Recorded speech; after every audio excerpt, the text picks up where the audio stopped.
Welcome, everybody.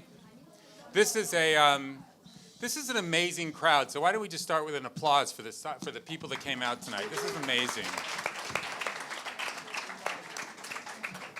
You know, since I think this is the 9th annual event of this kind at the Press Club with the Pearl Fellows, and my name is Rob Eschman. I'm the editor and publisher of the Jewish Journal in Los Angeles. Thank you. And I want to thank the Pearls. I want to thank the LA Press Club for hosting us tonight. And I want you all to turn off your cell phones. Is that done? Okay.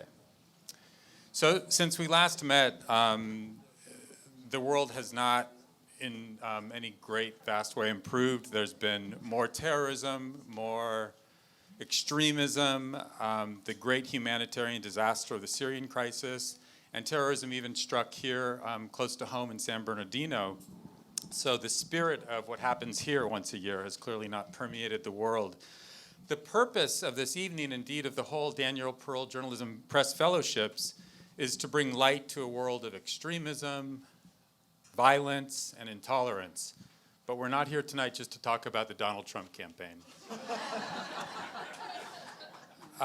Judea and Ruth Pearl, through the Daniel Pearl Foundation and the Alfred Friendly Fellows Foundation, established a fellowship in the name of their son Daniel Pearl, aimed at promoting press freedom and fostering East-West understanding. Pearl Fellows spend 6 months working at a mainstream American newspaper like the Wall Street Journal, the New York Times, or the LA Times, and then they conclude their fellowship by spending a week at the Jewish Journal, or as I say every year, a real newspaper. It always gets a laugh. So over the last few months at different times, we've really been honored, and I mean exceptionally honored, to be a part of this program, but also specifically to host these two outstanding journalists who share Daniel's commitment. I'm going to introduce them, and then we're going to have some questions and answers up here on stage, and then towards the end we're going to open it up to questions from the audience.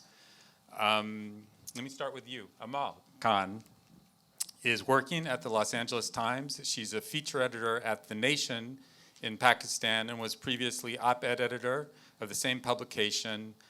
Among other things, in daily editorials, she covered some of the country's most drastic human rights crises, the rise of indigenous terrorism, government-army relations, and the North Waziristan military operations. She's a graduate of Catholic Girls' Schools and Smith College. Welcome, Amal.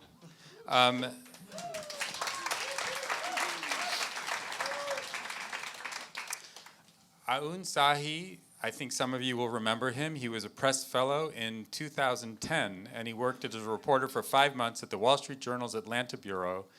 In 2011, he became a special correspondent for the Times of London and the LA Times.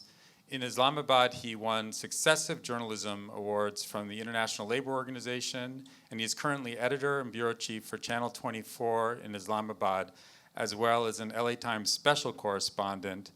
In 2015, as part of the team that covered the shootings in San Bernardino, Aoun partook in a Pulitzer Prize.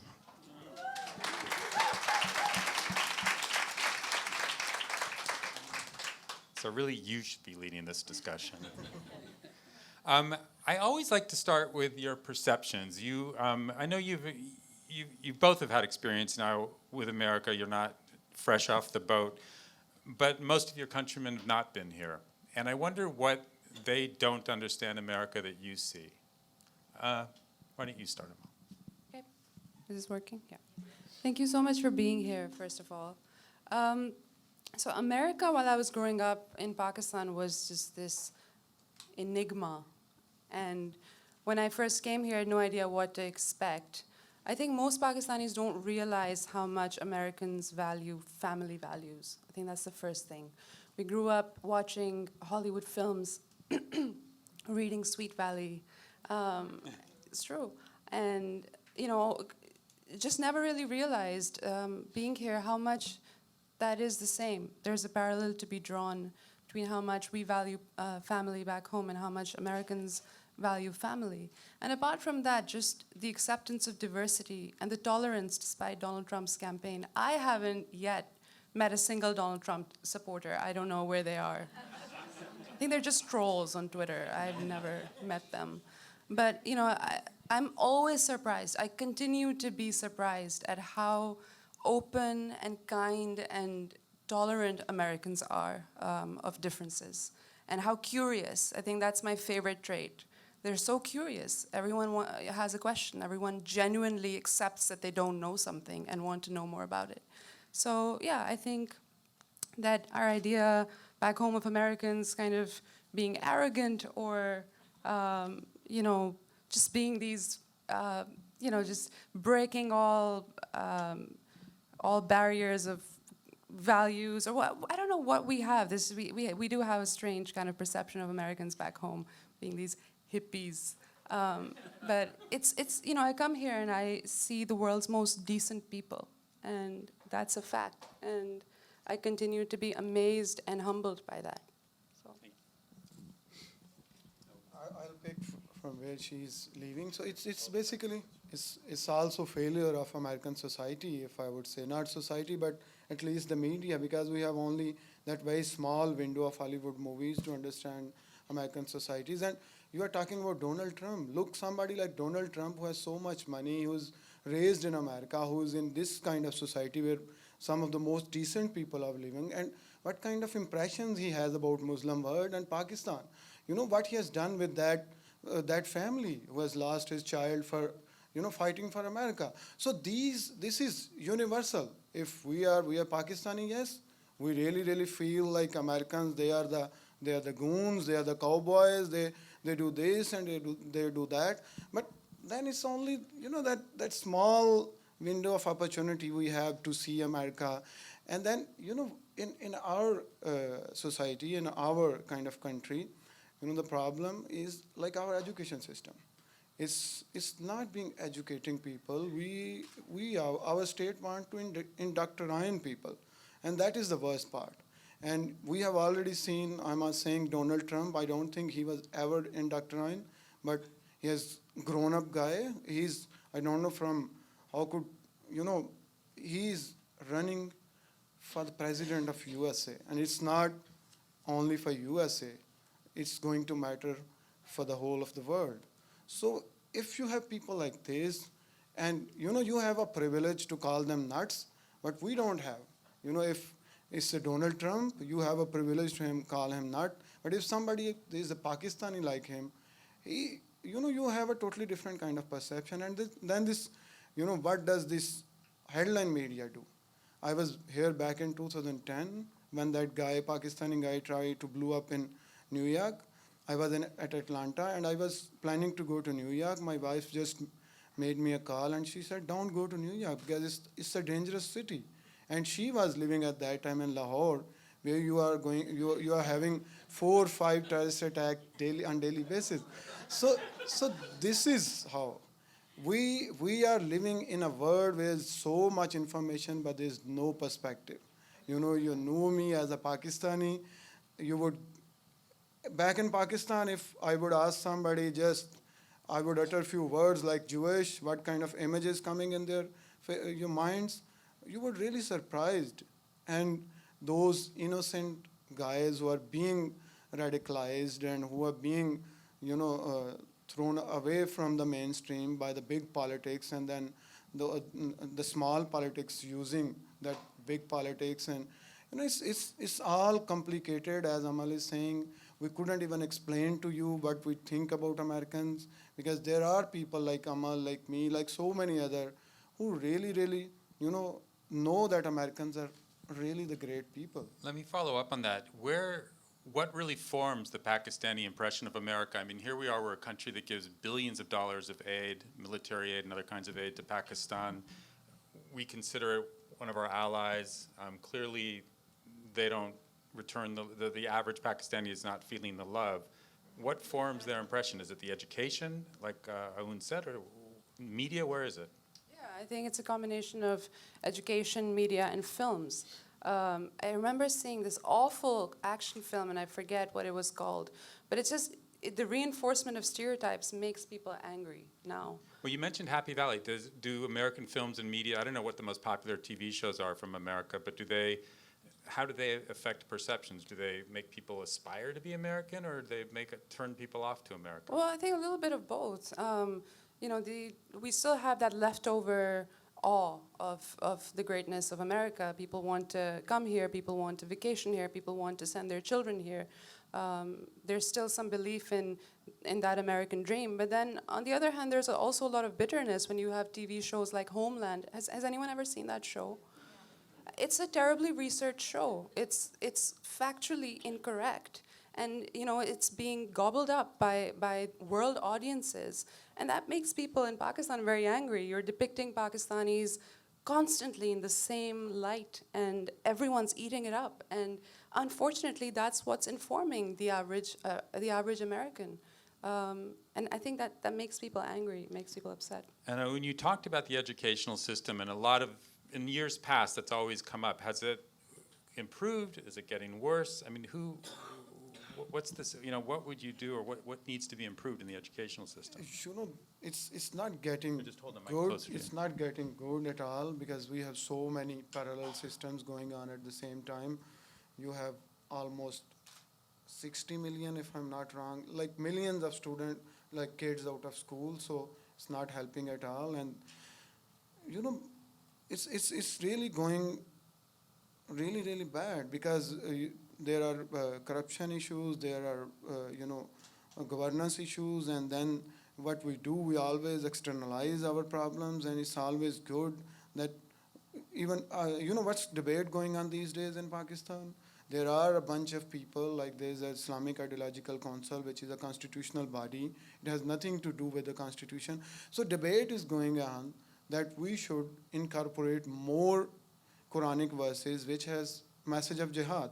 So this is what's going on in Pakistan right now. There are extreme kind of sides. Either you're a kind of, we don't have, we are always like black and white. We hardly see things in gray. There are no gray areas. Either you're a friend, or the question asking Amal, either you're a friend, or you're a foe. There's nothing in between. So this is a kind of problem, and problem started with the foundation of that country. I'm really, really a Pakistani, and I love that country. It was founded back in 1947. But the problem, when we were told that our culture started from 1947. We are an older kind of civilization. We are Mohenjo-Daron, which is at least 5,000 years old civilization. But what happened in 1947? They told us we had a new country and we are part of a new culture, and we just left that legacy. When you say a new culture, do you mean Arab, Muslim culture? Yes, and definitely, it's Muslim culture. I never seen it anywhere. They are different. Like, we are part of South Asian cultures. And even yesterday, I was telling some friend, there are some, festivals like Spring Festival, like wheat reaping festivals. And now we have branded them as Hindu and Sikh festivals. They are festival of the land. They are festivals of the soil. So this is what missing. When you talk to Pakistani, an average Pakistani, he doesn't get connected with the civilization which he has, and you are talking about today's civilization. You need an education system, a liberal education system, but most probably, even what Amal was saying yesterday, you need to have good teachers, which we don't have. But whatever you are going to have those old Donald Trump-like teachers in Pakistan who have their own imaginations, and they are going to teach students, whatever. Donald Trump, but he's he doesn't need to explain anything to anybody. This is the problem. So how did you guys personally, I mean, if that's the educational system, and I assume you both came up through it, what made you different? I don't know. I don't know. It was a bunch of stuff. I mean, first of all, I would credit my family for it. My parents are two wonderful people who were. My parents' generation is kind of caught in between two worlds. They were children of the partition, and they were caught in this generation gap where they'd been through very conservative lives with their parents, but then they wanted their children to be free, to progress, to go forth, find yourself. So they struggled with that. They certainly did because their own history and background was more conservative. But my parents always pushed us to be the best version of ourselves, to study hard, to travel, to not let opportunities pass by just because we were girls. And it's also, I thought about this just today, but I also grew up in a specific political atmosphere. In the 90s, which is when I grew up, Benazir Bhutto was the prime minister. She served 2 terms. And I remember growing up, I remember thinking that I could be prime minister of Pakistan. And I used to think like that. I mean, that shaped a lot of what I studied. It really empowered me and my sister both, I think. Just the idea that a woman was leading the country. And it's a small point, but it was really true. We're about to experiment with this whole having a woman leader thing. Yeah, you guys And will catch up. We're trying to catch They're up. slow, but And I wonder if that had lasting effects. Did it really change women's know, rights in Pakistan? well, no. I think ideologically the change was greater. She kept struggling for women's rights, but ultimately, if you really look at her record, it wasn't that great for women's rights. But I think ideologically it changed us. I mean, I grew up taking for granted, in the words of Michelle Obama, that a woman could be prime minister, president, whatever. When you grew up in a village in a kind of different circumstances, how did you kind of break through this horrible education system you're talking about? Yes, I still remember, like back in late 80s, we used to, I was a primary school student, and there was Ziaul Haq over there, and we used to, on every Thursday, there was half day, but after 2 periods, they used to come a guy from the village, and he used to take us to the streets, and they used to raise slogan, Marde Moman, Marde Haq. It's basically about Zia, the dictator, that he is the man who is the real Muslim, and he's here for the right things. And we used to raise slogan in his favor. You know what happened? Most of my friends, they are still in that phase. We still believe that Zia was doing some service to the Islam. And I'm telling you, Zia is the guy who killed at least 1,000 Palestinians back in 1970s, when Jordanian king just asked Pakistani government to help him to fight out these Palestinians. He was the brigadier who was in charge of that group of army who just waged their rage on Palestinians in Jordan. And he's also the guy who is responsible what we are today, along with Americans and West and so many other guys. Because at that time, you need us to be like that. You need us to be mad. You need us to be, radicalized. But it's not, even a day before yesterday, it's not, you can't put a lid on radicalization. I'm lucky one out of those 500 students that I get out of that stuff. But 499, they're still living in the same era. They have never been to a university. They have never been so lucky to have exposure. Exposure is the best part of my life. I met all those people. And if there was one thing that you think, could you pinpoint what brought you out? What enabled you to kind of climb out of that? My family, basically my parents, they are so great people. And then my elder brother, I lost him last year. He was such a force, and he made so many ways for us. And then my editors like Ashar Rahman, Faraz Zia, all those guys, they were such a great people there. And I was telling them yesterday, I used to dreamt how to wipe out, when I was a kid, how to wipe out Israel from the Mother Earth and USA, because this is not my fault. I've been grown up in a kind of society where you have so big enemies. I was teaching students at back in 2009. It was University of the Punjab, and students, they were masters of development journalism. The second day I asked them just for some story ideas, and believe me, first stood up and he said like, Israel's, conspiracies against Islam. The second guy stood up and he said, Indian cultural invasion against Pakistan. And I was just blown up. Like, I just asked them, relax. Don't you have issues like water, like sanitation, transportation? This is how we think.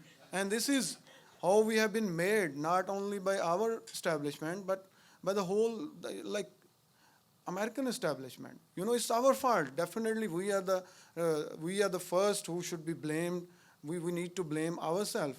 But you know, we are playing in your hand because you needed us at that time. And then, you know, what you are saying, like you hate America because in Pakistani culture you gave us thousands and thousands and thousands of billions of dollars. But if you will humiliate us, I will use all that money to fix you up. And this is exactly, you know, you need to understand different cultures in diplomacy. You can't do everything American way, push, push, push, push, push. No, not at all. We don't do this way. We always try to do just relax, have a discussion, Have waste some some tea. time with us, and then we'll be friends. You know, you can't buy us with money, but we really need money, definitely. We'll get money, and then we'll use that, some of that money to fix you because you're humiliating us. Wow. What about media? What about social media? You would think that what impact has it had? Now, you know, any Pakistani could go online and find out many different perspectives on things that they might be taught by their professors. Has it had a liberalizing effect, or? Again, I think it goes both ways. I think this social media has been great and it's been awful. Awful because, you know, now you can reinforce the opinions that you already have and you can get so much more support for bad opinions, essentially, or narrow-minded opinions. And it kind of inflates the idea. It exaggerates how big the support base really is. Yeah, so I mean, the good part, yeah, it has increased perspectives. You might find more liberal voices cropping up using social media as a platform to get their voices out. But at the same time, there's so much extremist, you know, banter that's going on, and unfortunately, they're louder. And they always are. I think this is a global problem. The more extreme you are, the louder your voice is, and social media will unfortunately exaggerate the impact of that. Owen, do you see it that way? Yes, almost similar way because it is, you have a choice. Like, you always want to read what you want to read, and with so many options, you have so many options what you want to read. So even on social media, even on with the comments of internet, with so much, you know, available information. And I'll tell you another story once again. Sorry, I keep on telling you stories. In Karachi, we have this. You know, there's so many kids who gone to these big schools, big wealthy schools. Their parents, they spend a lot of money on them, but they are getting radicalized. A real one. You know, in Karachi, which is the largest city, the port city, 2 years back, some terrorists, they killed Sabine Mahmood. She was a brilliant lady. She was working on, you know, on the rights of women and, you know, all those unprivileged groups. So they found that a group of guys who have their business, they studied at the best business schools, they are running one of the best restaurants, they were involved in his killing. And from where they were radicalized? From internet. So internet is really, really tricky in our part of the world because most of the people, they use internet or social media just to see images because many of us, we can't read, you know, English. So you are using images, you are using porn images, you are using, you know, images from Israel, you are using images from Kashmir. So they are all reinforcing, like, Americans, they don't care, they are enjoying. Our kids are being killed in Israel, our kids are being killed in Kashmir, our kids are being, so they are, you know, they are being, as Amal is saying, all those terrorist groups or radicalized groups, they have so big presence on all these, you know, social media avenues, and they are using them to the core. Depressing. I just wanted to ask, is Assemblyman Bloom in the audience? Oh, he's here. Thank you for coming, Assemblyman Richard Bloom back there. Didn't even get it. I think there's a seat for you, actually. There actually is a seat. What about in your line of work in the media and in journalism? Do you feel you could write or say whatever you want, or do you feel a sense of that there's censorship? No, there's censorship and there's self-censorship. But sorry, if I may just continue some of what On was saying here. I do disagree with him there because I don't think that it's as prevalent in educated people. I don't think, yes, have there been cases of educated people turning towards radical ideology? Yes, there have. And I mean, Hitler turned a whole country crazy, a whole country of educated Germans.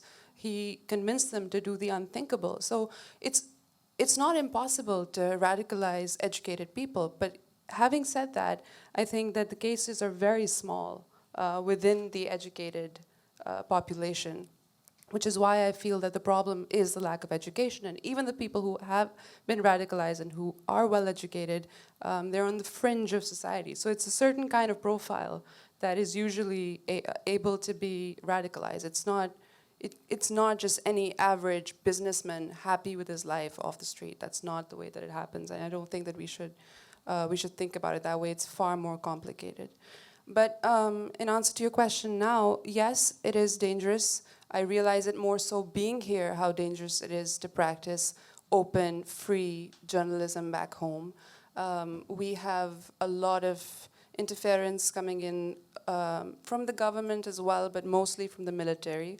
The military creates the dominant narrative in the country, and they do not appreciate any disruption of that narrative in even the smallest of ways. And you get a little rap on your knuckles if you get off the track, and much more than that, if you get more and more rebellious. Our colleagues, On and I, both know this is a reality we live in, are kidnapped, they're harassed, they're smeared on social media, they're killed, they're incarcerated. And this is the reality of being a journalist in Pakistan, as well as in many other parts of the world. It's one of the most dangerous professions worldwide. Is the no-go area talking about the military or the intelligence services? And you could talk about you could criticize politicians, but you just can't talk about the military. Is that it? Well, see, the military has got its fingers plugged into too many things, from the economy to it starts all the way from the economy. The military makes cornflakes in Pakistan. They're called Fauji cornflakes, just literally means army cornflakes. They make fertilizer back home, Fauji fertilizer. So, you can criticize what they're doing there, the corruption, the deep corruption within the military. You can't talk about Balochistan. You can't talk about, the Haqqani network. It's a lot. It's 70% of the important issues that you want to talk about that you can't. So it's extremely frustrating. But I am proud to say, and I really am proud of this, there is a new crop, I think, of journalists that are really pushing the boundaries. And, they're back home and they're working in newsrooms, and, they expect no credit for it. They get a lot of flack for it, but they're doing it and they're standing up to it. And it feels a little bit like we're part of some kind of mission, a very frustrating one, but. How could we help them? How could you help the journalists back home? Those kind of journalists. Well, programs like this, coming over here, working with some of the best journalists, some of the most amazing storytellers, who are willing for no reason to give us their time, to give us their ear, to give us their support, their advice. That goes a really, really long way to empower us, I feel.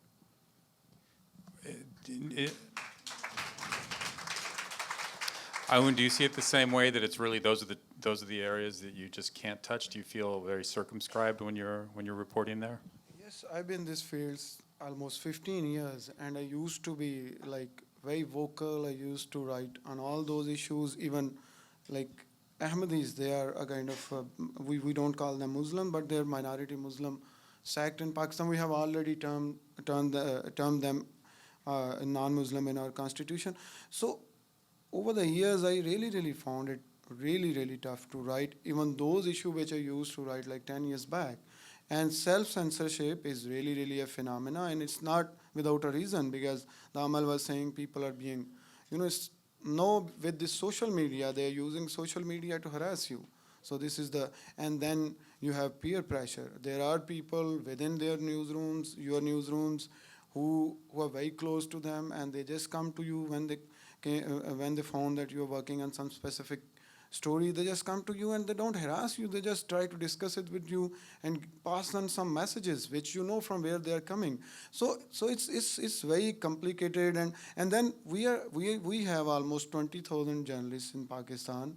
Almost 70% of them, they are not paid at all. They are living in the fringes, in the districts. They don't have training. Even you have seen day before yesterday in Quetta, we got 2 journalists killed because none of them was wearing those security gadgets. Cameras are basically insured, but not the journalists are. Even like a few years back, a cameraman died covering a terrorist incident. The organization went to his house after 5 days and they said, we just want our camera back. They never even talk to the family. They don't condole to them. So, the training and then exposure. So here where you can step in. You can just, it's really, really, really tough conditions where we are working and we are not getting wages. And this is where you as a society, at America as a state, they can put pressure, we just need to extend those labor laws to journalists. We are not being, we are deprived kind of, we write for everybody in Pakistan, but nobody writes for us. Nobody even raises voice for us. And we can't do it in our own organization. Because even where I am a bureau chief, I'm heading a team of 110 people. At least 10 people, they are getting less wages which government has set minimum wage. I am fighting for them. This is the only way you can do in Pakistan. So I got 5 of them on the line, but still 5 they're working, and this is being happening everywhere, because you can't raise voice against media moguls in Pakistan. I really feel for those guys. I really feel for those journalists. I'm a trainer as well. I went there. I talked to them. They are the real journalists. They are the real people. They are doing the real journalism. But they are ignored, and nobody is ready to train them and own them at all. When you reported on the woman who helped was part of the shooting in San Bernardino, was there pressure on you? Describe a little bit about that process. You were going deep into her background. Did you feel pushback? Did you worry about your safety? Like pushback so many times, but then we have Kim Murphy here. She was a kind of pushing me in. So it was really, really, yes, she's there. She's my editor, foreign editor at LA Times. So yes, there was so much pressure, so many people, they abused me. Like some of the journalists, the family, they basically tortured them, 2 of them. They were not letting anybody get in closer to their house. And then, this time I didn't find, pressure from the state, I think so. There was no pressure at all, because they just wanted us to investigate at it and let the world know that no state organization is involved in that. So it was helping them. So they were not, they were not helping you, but they were not pressurizing you. But the family, but the society, they know what had happened to them. They know it's a stigma, and terrorism and being a family of terrorists, it's still a stigma in Pakistan. We are a nation of 200 million people. There would be like 1 million or 100,000 nuts, but rest of them, they're really, really, really great people. You just need to go to that place to find out what kind of people they are. They're open to discussion. And that stigma, that family knows that once they are branded as a family of that girl, it's going to not help them at all for the rest of their life. So they don't want anybody to come closer. So there was so much pressure. And then this Islamic school was involved. And this was a school for women. They are totally closed for journalists. So you need to know how to get into those systems. And luckily I have friends, I have sources, I have a push from here, LA, and there are some really, really good people I'm working with. And, working with Wall Street Journal here and being part of, this program is always a kind of help. You got so much training, you got so much, and you know what American audience wants. So this is also maybe not good all the time, because you work only what American audience want to read. But does it create suspicion that you say you're writing for the LA Times or that you worked at the Wall Street Journal? Does that automatically put this, I mean, because you were saying about the way people see things in black and white, do they automatically think you're some kind of spy or? Yes, definitely. And I remember in 2010, Judah asked me what his perception of his son back there in Pakistan, and I told him, like, so many people they think that he was an agent of CIA, Ra, Mossad, MI6, and he said, "Oh, really? He was so intelligent." So we think that they are different faces of same organization, because there's nobody to tell us, look, they are really different organization, which even sometimes fight with each other for different things. So I'm getting paid for this work, and I'm working with the private media. But you are saying that army, they're getting billions and billions of dollars, but you can't brand them, because they are the guys who have that stamp, who they can stamp you as CIA, they can stamp you as Ra, but on the same grounds, they are getting billions, but if you would say them to say that you may be also CIA agent, So would, they're getting billions from the CIA, yes, but and you're the one who's in the CIA because you're getting a few bucks from the LA Times. yes. So this is exactly. And there's nothing you could do about that. What about the? I know there's many channels. How many channels are there in Pakistan? News channels? Yeah. 36. So there's 36 news channels. Would you say, what's the range of opinion that's allowed on those? I mean, if could somebody come on? Would they put on somebody, say, from Israel to talk about Israel's point of view on something, or from from something that, or from India, say? No. That's not What gonna, is this Israel point of view? that's not going to happen. There are 36 news channels. Everyone in the country is obsessed with them, especially young people. There are talk shows, news shows, 24/7. They just are going at each other, and everyone's loving it. It's a theater of the absurd. It's odd. And usually they'll debate politics, and different political parties will just be going at each other's necks. Every time religion, something controversial is debated, it is a problem. Very recently we had a talk show host speaking about the Ahmadi Muslims that Aun just mentioned, a minority sect severely persecuted constitutionally in Pakistan. And he said something about standing up for their rights. And his show was, it got taken off air. Something as simple as saying, well, they're human beings, let's coexist, let's honor them, let's give them some dignity. It was radical, way too radical. And the show got taken off air. So unfortunately, the news shows and just the quality of the news is reinforcing the same stereotypes, the same opinions.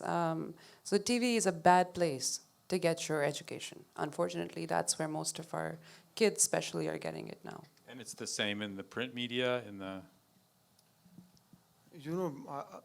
I've been to the both, print and, we are privileged that we are working in English press, and there you can write like most of the things, but when it comes to Urdu press, it's almost same, like the group where Amal is working, Nawaiwak group, it is one of the most far right group, and they are the one who reinforces all those kind of Islamic and all those Muslim Ummah kind of terms and terminologies. And the editor and the owner, he died only a couple of years back, and he used to say that I wanted to be get tied on an atomic bomb which Pakistan would use to hit India.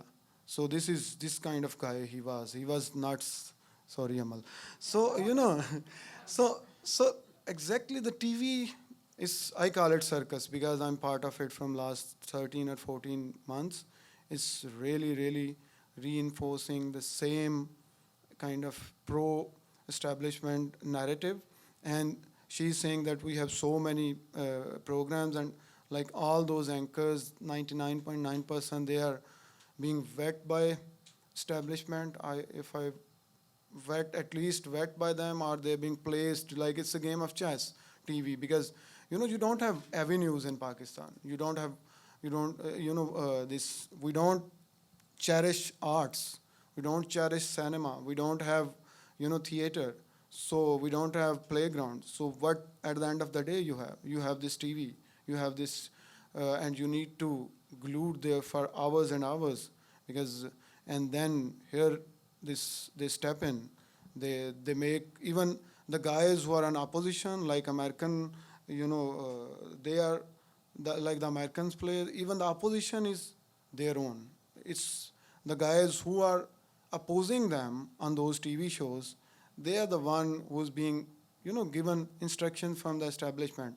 So, the problem is with the civilian government, the problem is corruption, nepotism, and all that kind of bad governance. So they don't have that kind of legacy the way Erdogan is doing, and they always wanted, our Prime Minister, Mr. Nawaz Sharif, he was always wanted to become like Erdogan because back in 1999 he wanted to become Amirul Mu'mineen, and this is what Erdogan has done. Earlier he wanted to become Amirul Mu'mineen, he wanted to revive, Islam, Ottoman Ummah, and you know what he done with Israel, and what it had repercussions for the Muslim world, like people like me, and now they are entering again into a kind of contract. But would anybody ask Mr. Erdogan, like Israel, business is really important, but what he has created a hell for Israel back home, like in all those Islamic countries, especially a country like Pakistan becoming a hero who just sent some guys to help Palestinians, and then Israeli attacked that flotilla, and then Erdogan just, he just taught them a lesson. And it's Okay. still there. And just sorry, continuing on what you said earlier about the press, quick point. So the paper that I work for has a news channel, an Urdu paper and an English paper. I work for the English paper, and since the owner passed away 2 years ago, his daughter took over, and she struggled very hard to kind of. We're actually our English paper is now officially left wing, and I've seen that moving, just the movement of editorially the decisions and how much she struggled and all the flack that she's gotten from it from everybody, but the Urdu paper still remains right wing. It's so strange because we have our editorial meetings and the whole group is meeting, and the English paper is editorially writing something completely different to what the Urdu paper is writing. And I really think that until our journalists don't start writing, speaking in Urdu to the masses, it's a failed adventure because the majority of our people can't speak English. It doesn't matter if you've written an amazing op-ed about tolerance or And what about just translating the English into Urdu? It doesn't work like that because it has to be a softer, more gradual sort of change into that. You can't just, with the Urdu paper, it has one of the biggest circulations in the country, and suddenly go from right to left the way we did with the English paper is going to have massive backlash and serious security concerns. I'm interested in how the story of the Khan family here in America. They were Pakistani originally, and I'm interested in how that played in Pakistan. Was it seen as kind of the vindication of American tolerance that this person could speak back to Donald Trump, or was it seen as something more nefarious? No, yeah, that's exactly. It was very emblematic of exactly that. And the best part is that Exactly which one did I? it was a vindication of it was just poetic justice. And the best part about Khizr Khan is that he's like any Pakistani uncle. Like, he could be my uncle, he could be An's uncle. Like, everyone knows a Khizr Khan at home. This very decent, humble guy who doesn't even look up for very long. He likes to keep his gaze lowered and is quiet and sweet and gentle. And that's who he was. And it was just to see, it was really cosmic justice to see someone like him, just laying it on there for Trump. No one else could do it. None of the politicians could do it. None of the academics could do it. None of the journalists could do it. Khizr Khan, the ultimate Pakistani uncle, could do it. So back home it was a humorous moment certainly as well for that reason. But it also I think people are very proud of what he said. So if he went back there, he'd be considered a hero. Yeah, I suppose he would. Yeah. I actually met him a few days ago, and it was a very Pakistani gathering, and he came in to this hall, and people just stood up and they were applauding. And he was just like his gaze was down, but he was just touching his heart, and he looked like the president, to be honest. Like, it was just, President Khan is here. But people do think he's a hero, certainly in this country. I think for Pakistani Americans, Muslim Americans, and I think for Americans, I think he is a hero. And I asked Arun about Trump, but do you see, is Trump somebody that people see as an exception to the American image, or is he kind of, how does he play out in Pakistan? It's still like just suspension of belief back home. Just don't believe that this has happened. Oh, so we have that in common. Yes, I mean, I don't think that anyone thinks that this man is representative of Americans, and I think that's part of the disbelief. Because if people thought that this is what America stood for, they would have taken it with a pinch of salt. Everybody is just. But I think it has reinforced that narratives that Americans are nuts, and we don't know we have that guy. That Americans are nuts. Yes, and that story about Khan, that is not picked up that much in Pakistan. Amal, you are here, so It's not picked by Pakistani media because I remember Kim asking me to just find about her family over there, his family back home, but I couldn't find because it's not picked that way in Pakistan at all. We are not seeing it, the way you are saying that it's because it's against. We don't want to show. Basically, no, I'm a manager, so I know who is controlling and who is doing that, and who can push you to do things and who can ask you to don't do things. So nobody wants to sell that story back home because they don't want people, to see Americans as America as a country which we have been seeing coming here.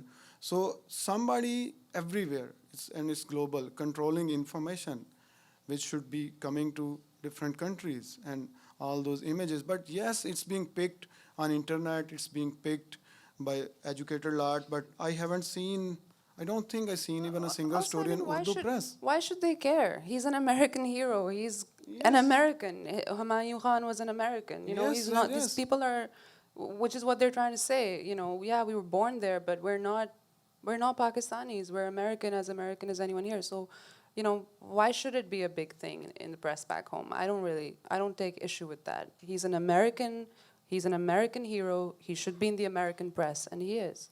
It can be used to break those taboos, but nobody is ready to do that. I want to open it up for questions if there are some in the audience, and we'll kind of mix them in here. Yes? Yeah. Just speak loudly. Hi, thank you guys for coming. It's a pleasure to see you here. And my question to you both, what do you think is the hardest thing to explain about the country? I'm sure you spent some time here in the U.S. and you both from Pakistan. What do you think is the biggest misconception about the country, or something you find hard to explain? You have this privilege to be religiously nuts and socially liberal here in USA. So if I would tell you that yes, we have so many people who are religiously fundos but socially liberal, I don't think you would believe. It's I've been to 20 countries in the world. It's one of the best. I know that I can be killed living there, but I still want to live there because, you have a kind of such an inclusive culture over there. Headline media is the main problem. They are defining my country, which is really, really, I told you like how headline media played with your country, with my wife's mind. So this is how you are just seeing, like, yes, 90 people got killed in Quetta, and it's really, really horrible. We have got more than 60,000 people got killed in war and terrorism, and we are the first, I have friends who got killed. And even in this Quetta incident, one of my friends got killed, 6 of his close relatives. So you need to feel like, when I talk to Pakistani about Israel, we don't think that Israel is a country of human beings, it's a country for Jewish people. This is what you need to know. Like, Pakistan is a country of Muslim people. Like, we are human being first. There are problems, definitely. You have problems of misconception, you have terrorists, you have radicalized people, but still, even I feel the heat living over there. I have self-censored myself so many times, but still it is the one of the best cultures. You just need to, know kind of cultural heritage we have. We are sons of Manjododo. We are sons of Hadappa. We are the maybe first civilization on this earth. So yes, many of us, we don't own it, but still we are those guys who once gave civilization to this Mother Earth. And So- on that point of just our culture, I think one of the things people don't realize, how beautiful the country is. It's green, it's beautiful, it's not a desert. We don't live in mud huts, some of us do, but there's infrastructure. The cities are very well developed. People ask me, what do you do for fun? What can you do for fun there? There's cinemas, there's shopping malls, there's restaurants. It's normal life. But then, the one thing that I want to tell you guys a small story, which is one of my favorite images that I've ever had living there. I was covering, and I think it illustrates the humanity of the people there and the culture. I was covering the 2014 floods in the Punjab, and I traveled, we traveled for 6 hours, so bad, it was so hard to get there. It was even more than that, maybe 10 hours. We finally get there to interview this family who's lost everything, literally everything. They've lost their animals, they've lost their home. Their home is just a pile of rubble. And this woman, the woman that I go in to interview, signals to her little 6 or 7-year-old boy and says something to him, and he runs off. So we continue with the interview. I'm speaking to her. And half an hour later, across the field, I see this little boy running, this family that's lost everything. He's running with a tray and 2 bottles of 7-Up because we were guests. And we had, to me, that is what Pakistan is. To me, that is the essence of what the people are. They have nothing and they have everything. If you visit, they'll ask you in for tea, they'll ask you in for dinner.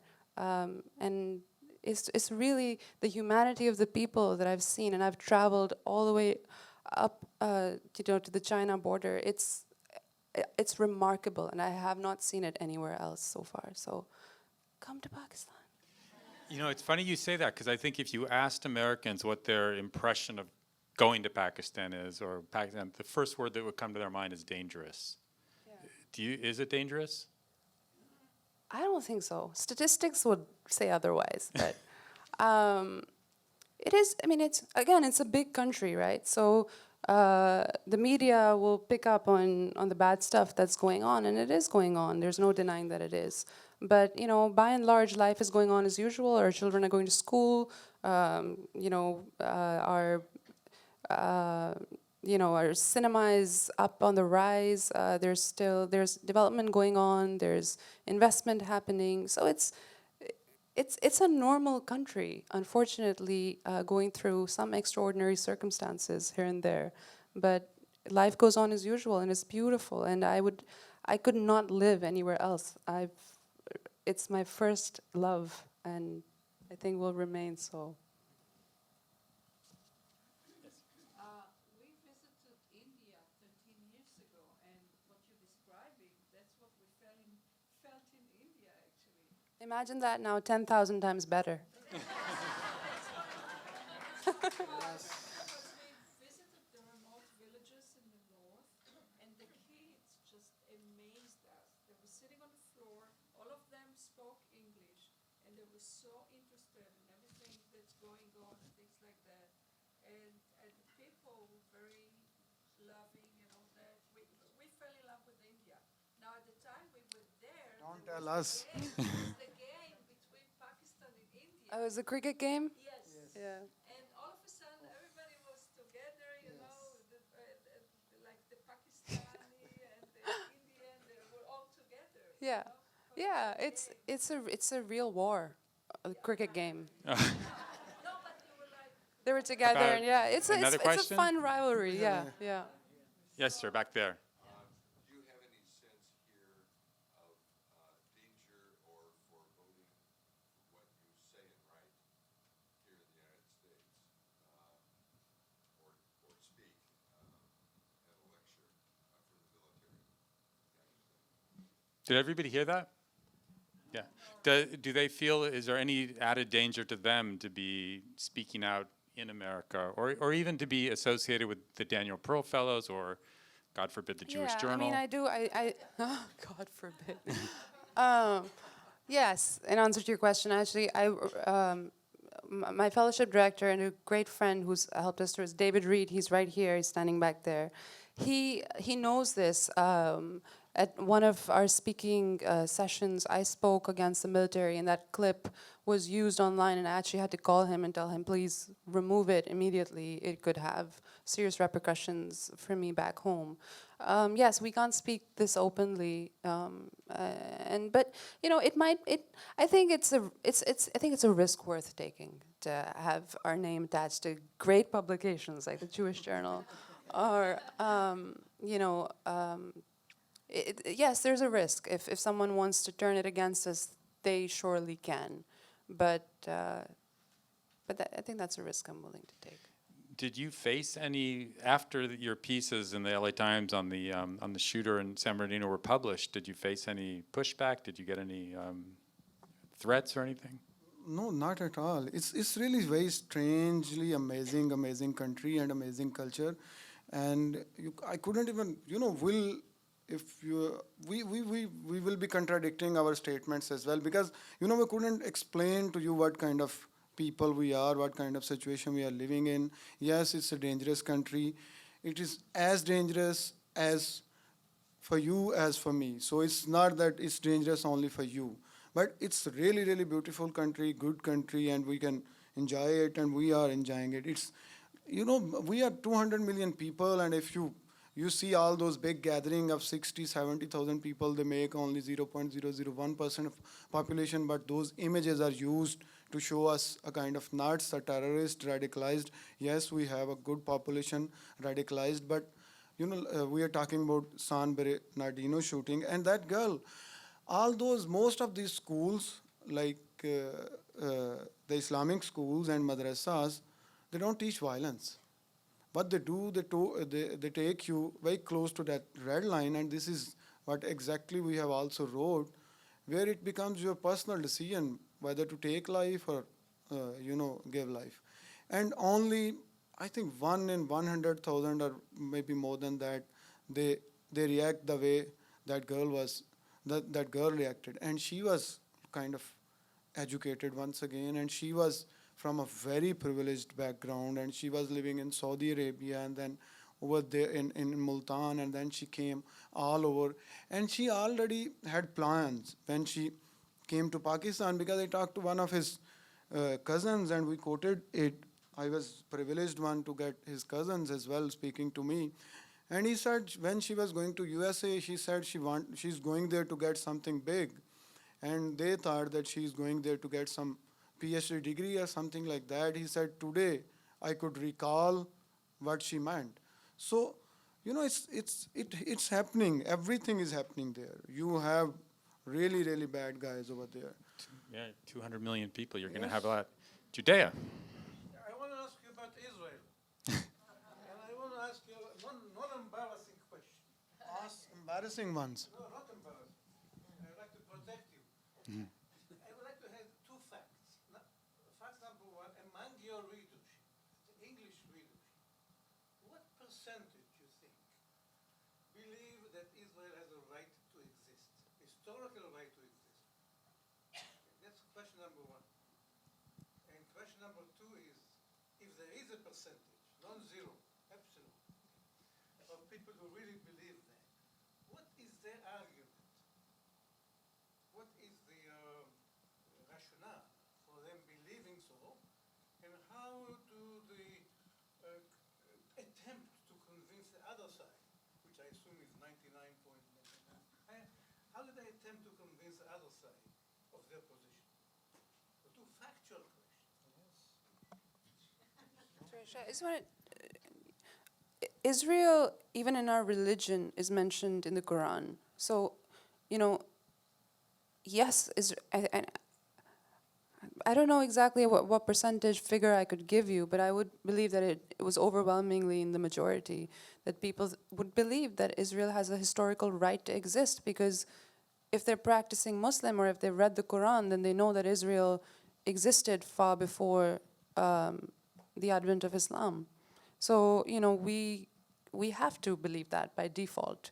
Then come the politics of the matter. Oh, do you want to delve into that? Or I would disagree to you. I thought he would.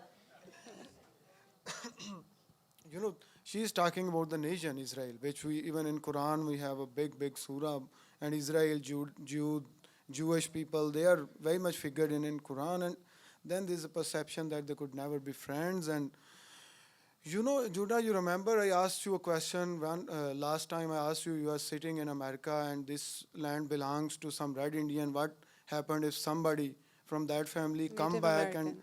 and say you, this is my land, what the hell you have been doing? What would be your reaction? You know, history has done something wrong with you. You are doing wrong with Muslims. This is the perception. You know, this is not the Muslims who done wrong with you. And this is not Islam with done anything with you. So yes, you have a right to exist, but not the way you have been existing. Because you know this is what the perception over there.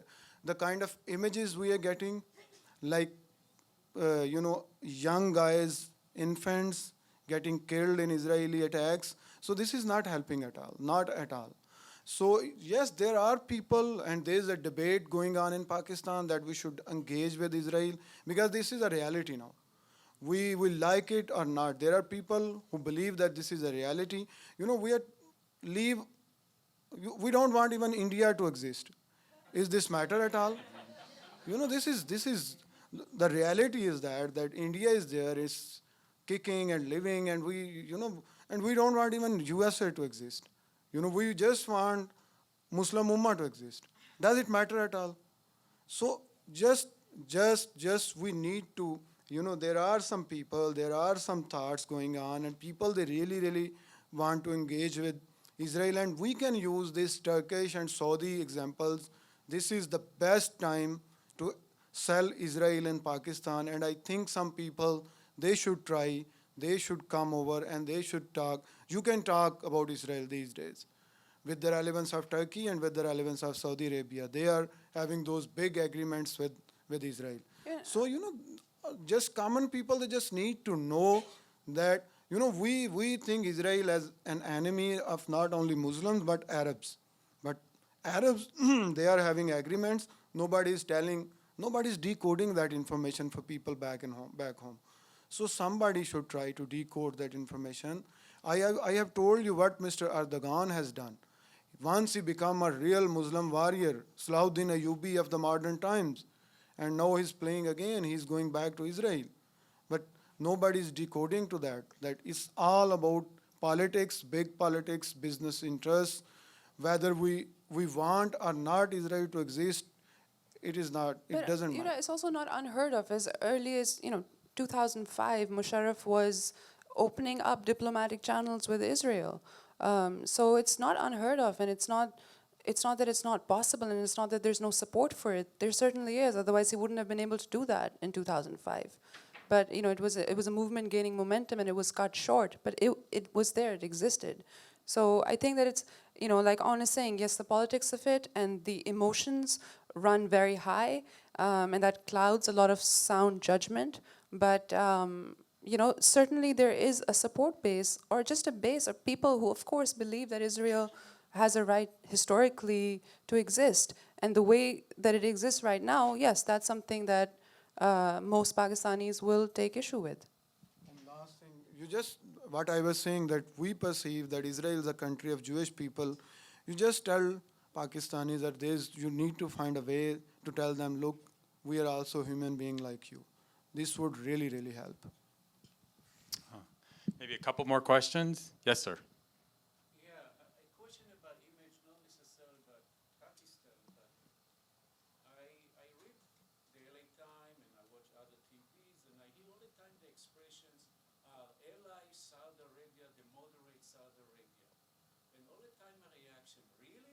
would take it as an offense. Yes, same here. And other even I say Syria before the civil war, women have much more rights than women in Saudi Arabia. So the question is about Saudi Arabia. So how is your reaction as somebody who came from another Muslim country? You hear mainstream media and mainstream politicians from both parties keep repeating this rhetoric that our allies moderate Saudi Arabia. Make me furious. I said, what's it? So Saudi Arabia. Back home, for example, Saudi Arabia is one of the flag topics that we're not allowed to write about openly or criticize openly. But everybody knows that there's nothing moderate about Saudi Arabia, and everybody knows that their politics are our enemy and that they've destroyed the face of Islam and the heart and the essence of Islam worldwide. We know this. We can't write about it. We can't talk about it. Anytime that, and it's one of the most serious flag topics back home. So yes, I agree with you. I think it's offensive and it's dishonest. And I don't know I don't know if I've ever heard moderate and Saudi Arabia used in the same sentence, at least in recent times. What paper are you reading? Oh, yes. It's maybe mostly politicians where they're debating Right. Right. say we have to work with Well, ISIS is making the Taliban look moderate, so. Right. Aoun?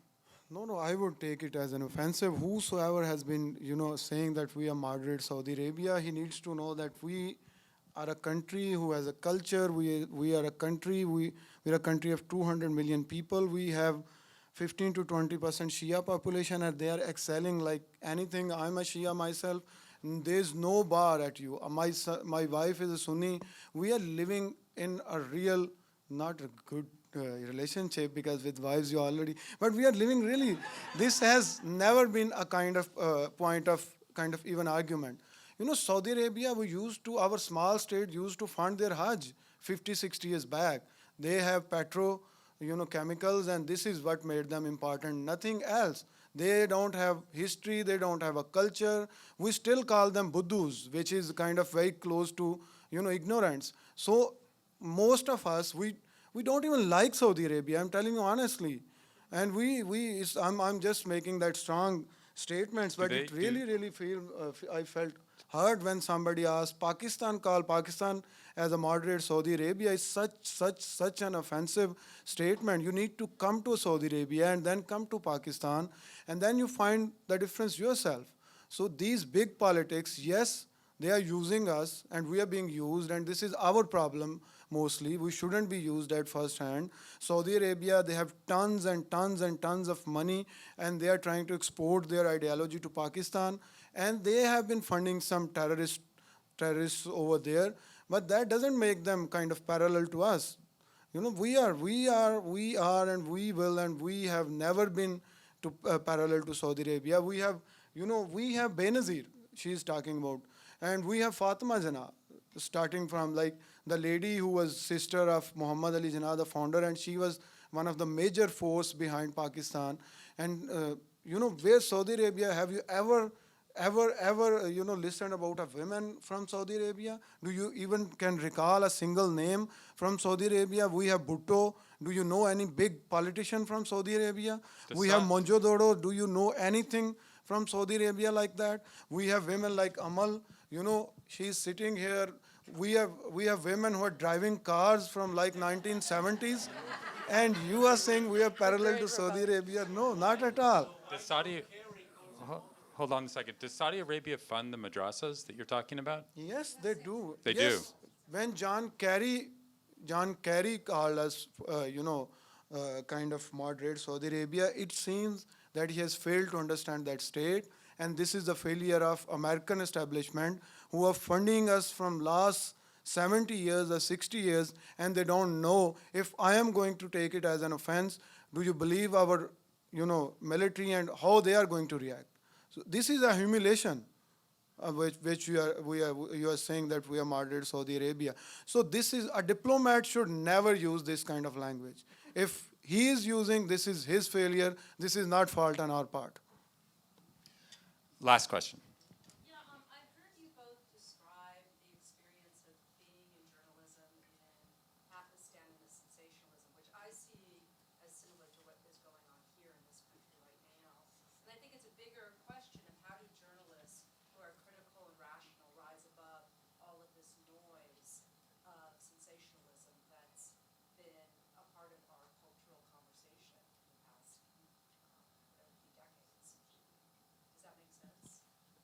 Yes, and I'll tell you honestly, after doing this program, I went back and I was working with the News on Sunday. We did a 2-page special report on Americans, kind of what they have done for Pakistan in different fields. We chose education, health, military, and civil rights. And even today, we are talking like few days back, like yesterday, we got past this bill which is called cybercrime bill, and it is once again a kind of real big threat to the this freedom of expression. So Americans, they are supporting us on that, the civil society. So it's not hard. There you need to learn ways only.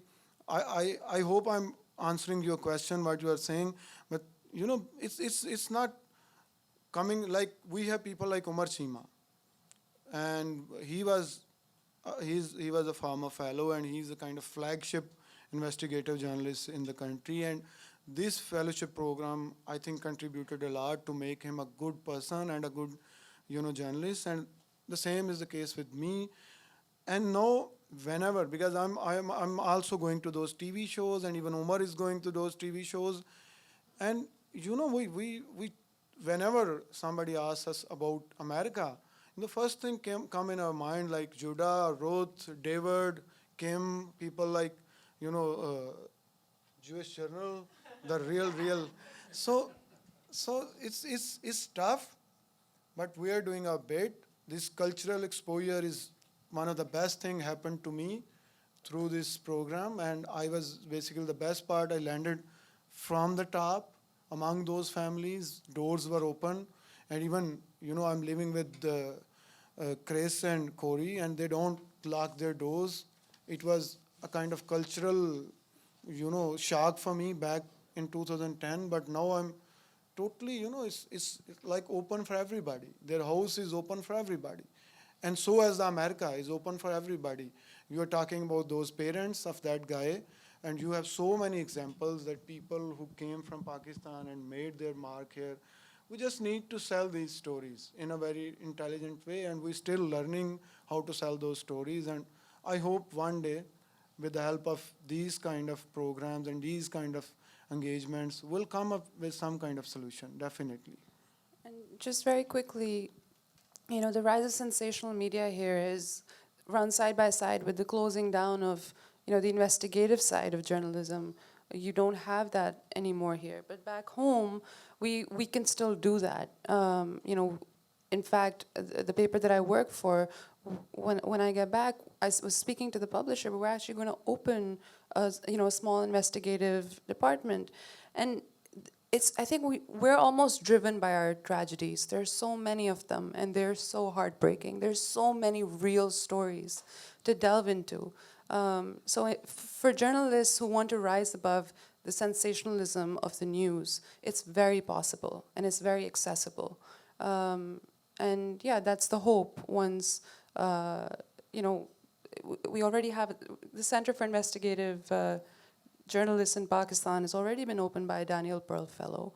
So, we're working on it, and I think that it's very possible. That's an optimistic note. Did you want to say something? Judea. As Judea comes up, I just wanted to thank a few people in the audience. Corey Brown and Chris Fager, who always are hosting the Pearl Fellows. They're here somewhere. Susan Freudenheim at the Jewish Journal, who is their mentor extraordinaire at the Journal. And David Reed from the Alfred Friendly Press Foundation back there. So welcome. Thank you all. And we have And Diana. people from LA Times, like all those colleagues, faceless colleagues. Now we have faces. And Diana from the Press Club, where are you? There you are. Thank you, Diana.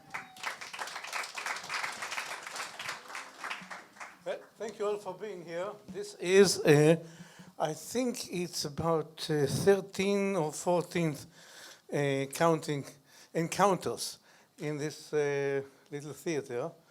And we started this program in 2003. And it is appropriate, I think, to give you a progress report of what this program has accomplished. So it was founded on two premises, actually.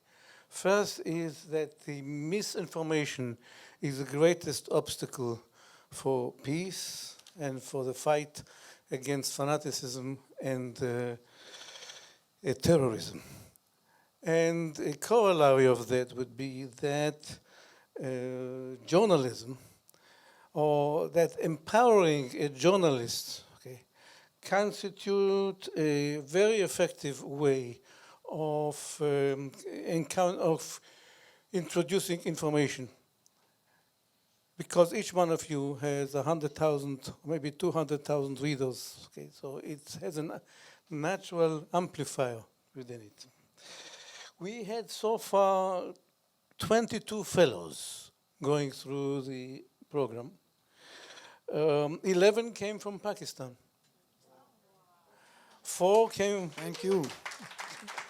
4 came from Egypt, and then we have 1 for each: Yemen, Nepal, Tunisia, Bangladesh, Malaysia, Afghanistan, and Turkey. We consider them to be 22 ambassadors of bridge builders. And considering the fact that we are talking about North Africa, Middle East, and Southeast Asia, it's an area which contains over 1 billion people. Okay? One would think that 22 would make no difference, but it is wrong, because we consider them to be the elite force, okay, in the army of decency and the army of Daniel Pearl, okay, which is committed to truth and freedom and modernity. Among the individuals that we should mention here, okay, we should mention Amara Durrani, who was, I think, 2004 fellow. She became a director of Search for Common Ground in Pakistan. She became also assistant to the Minister of Information in charge of combating terrorism. Umar Shima was mentioned here. He became a celebrity due to his publication where he exposed the income tax returns of all the politicians in Pakistan, and which resulted in the fact that Pakistan is second only to Norway, is the only country in the world second to Norway in which the income tax of politicians is made public. And we should mention Walid al-Sakaf from Yemen, who wrote a sophisticated program which allows the users to circumvent censorship, government censorship on the internet. Okay. Great work. And last but not least, we should mention Utku Kakiroza, who became a parliament member in Turkey for the opposition party. So we are praying for his safety at this point. And what gives the elite force the courage to continue their everyday struggle for freedom and to carry the torch of truth is simply 2 elements, I think. One is they know that they are not alone. They know that they are united by a vision. And they are encouraged by Daniel. And they know that they are continuing the footsteps of Daniel. Second, they know that someone is watching their whereabouts. As Shima told us, he knew that he can resist because somebody will know where he is about, and somebody will make a phone call to the State Department, and he's not going to disappear. Okay. That gives those 22 ambassadors the courage to continue, and I'd like to assure you that we know your whereabouts. And so I want to wish the new fellow, Amal, all the luck that she needs to continue her everyday struggle. And we would like to thank all the people that helped us in putting this program together. The one and only Rab Eshman, okay, who has been a super mentor and a super moderator for this program. And the Alfred Fredley Fellowship, with whom we partner since 2003. And the LA Press Club for allowing us to use their facilities.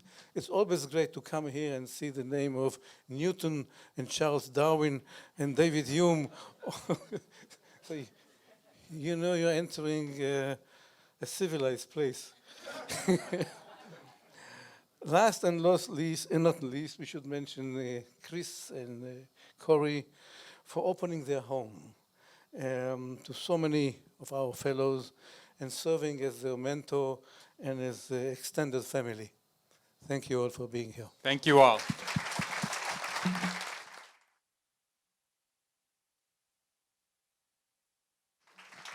Could we just get one last round of applause for these fellows? I thought they were fantastic today.